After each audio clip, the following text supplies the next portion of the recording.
വചനമൊഴി May 16. വചനഭാഗം എഫേസോസ് 5:13-21, മർക്കോസിന്റെ സുവിശേഷം 6:35-44. നേരം വൈകിയപ്പോൾ ശിഷ്യന്മാർ ഈശോയുടെ അടുത്തു വന്നു പറഞ്ഞു, ഇതൊരു വിജനപ്രദേശമാണല്ലോ, സമയവും വൈകിയിരിക്കുന്നു. ചുറ്റുമുള്ള നാട്ടിൻപുറങ്ങളിലും ഗ്രാമങ്ങളിലും ചെന്ന് ഭക്ഷിക്കാൻ എന്തെങ്കിലും വാങ്ങാൻ അവരെ പറഞ്ഞയക്കുക. അവൻ അവരോട് മറുപടി പറഞ്ഞു, നിങ്ങൾ തന്നെ അവർക്ക് ഭക്ഷിക്കാൻ കൊടുക്കുവിൻ. അവർ അവനോട് പറഞ്ഞു, ഞങ്ങൾ ചെന്ന് 200 ദേനാരയ്ക്ക് അപ്പം വാങ്ങിക്കൊണ്ടുവന്ന് അവർക്ക് ഭക്ഷിക്കാൻ കൊടുക്കട്ടെയോ? അവൻ ചോദിച്ചു, നിങ്ങൾക്ക് എത്ര അപ്പമുണ്ട്? ചെന്ന് നോക്കുവിൻ. അവർ ചെന്ന് നോക്കിയിട്ട് പറഞ്ഞു, 5, 2 മീനും. എല്ലാവരും പച്ചപ്പുൽത്തകിടിയിൽ കൂട്ടം കൂട്ടമായി ഇരിക്കാൻ അവൻ നിർദ്ദേശം നൽകി. 100ഉം 50ഉം വീതമുള്ള പന്തികളായി അവർ ഇരുന്നു. അവൻ 5 അപ്പവും 2 മീനും എടുത്ത് സ്വർഗത്തിലേക്ക് നോക്കി വാഴ്ത്തി അപ്പം മുറിച്ച ശേഷം അവർക്ക് വിളമ്പാൻ ശിഷ്യന്മാരെ ഏൽപ്പിച്ചു. ആ 2 മീനും അവൻ എല്ലാവർക്കുമായി വിഭജിച്ചു. അവരെല്ലാവരും ഭക്ഷിച്ച് തൃപ്തരായി. ബാക്കി വന്ന അപ്പക്കഷ്ണങ്ങളും മീനും 12 കുട്ട നിറയെ അവർ ശേഖരിച്ചു. അപ്പം ഭക്ഷിച്ചവർ 5000 പുരുഷന്മാരായിരുന്നു.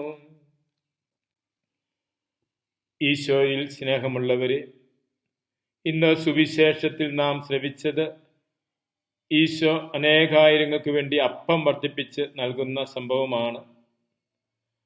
അപ്പം വർദ്ധിപ്പിച്ച് നൽകുന്ന ഈ സംഭവം സുവിശേഷത്തിൽ രേഖപ്പെടുത്തിയിരിക്കുന്നത് ഈശോ ദൈവമാണ് എന്ന കാര്യം പ്രഖ്യാപിക്കുന്നതിനു വേണ്ടിയാണ്. പഴയ നിയമത്തിൽ മരുഭൂമിയിൽ അപ്പം നൽകിയത് കർത്താവായിരുന്നു, ദൈവമായിരുന്നു. പഴയ നിയമത്തിൽ ദൈവം ചെയ്ത പ്രവൃത്തികളൊക്കെ ഈശോ ചെയ്യുന്നത് സുവിശേഷകന്മാര് രേഖപ്പെടുത്തുകയാണ്. ഈശോ മിശിഹായുടെ ദൈവപുത്രത്വം ഏറ്റുപറയുകയാണ്. ഈശോ മിശിഹായുടെ ദൈവപുത്രത്വം പ്രഘോഷിക്കുകയാണ് മർക്കോസ് സുവിശേഷത്തിന്റെ ലക്ഷ്യം തന്നെ. അതുകൊണ്ടാണ് മർക്കോസ് സുവിശേഷം ആരംഭിക്കുന്നത് ദൈവപുത്രനായ ഈശോ മിശിഹായുടെ സുവിശേഷത്തിന്റെ ആരംഭം എന്ന് പറഞ്ഞുകൊണ്ട്.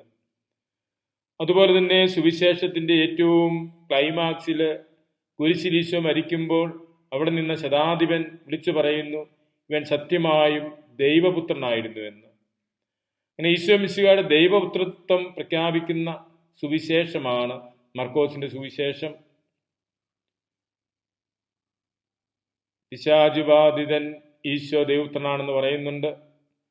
സ്വർഗത്തിൽ നിന്ന് ദൈവപിതാവിന്റെ സ്വരം തന്നെ ഈശോയുടെ ദൈവപുത്രത്വം അവിടുത്തെ മാമോദീസയുടെ വേളയിൽ പ്രഘോഷിക്കുന്നുണ്ട്. അതുപോലെ തന്നെ പല അവസരങ്ങളിൽ ഈശോ മിശിഹായുടെ ദൈവപുത്രത്വം ഏറ്റുപറയുന്നുണ്ട്. ഇവിടെയും അപ്പം വർദ്ധിപ്പിച്ചുകൊണ്ട് ഈശോ ദൈവപുത്രനാണ് എന്ന കാര്യം മർക്കോസ് ശ്ലീഹ പ്രഘോഷിക്കുകയാണ്. വീണ്ടും ഈ വചനത്തിൽ നാം കാണുന്നത് ശ്ലീഹന്മാർ ഈശോയുടെ പക്കൽ വന്ന് ആവശ്യപ്പെടുന്നുണ്ട്, കർത്താവെ, ജനക്കൂട്ടത്തെ പറഞ്ഞു വിട്ടാലും അവരെവിടെയെങ്കിലും പോയി എന്തെങ്കിലും വാങ്ങി ഭക്ഷിക്കട്ടെ, അല്ലെങ്കിൽ വഴിയിൽ തളർന്നു വീണേക്കാം.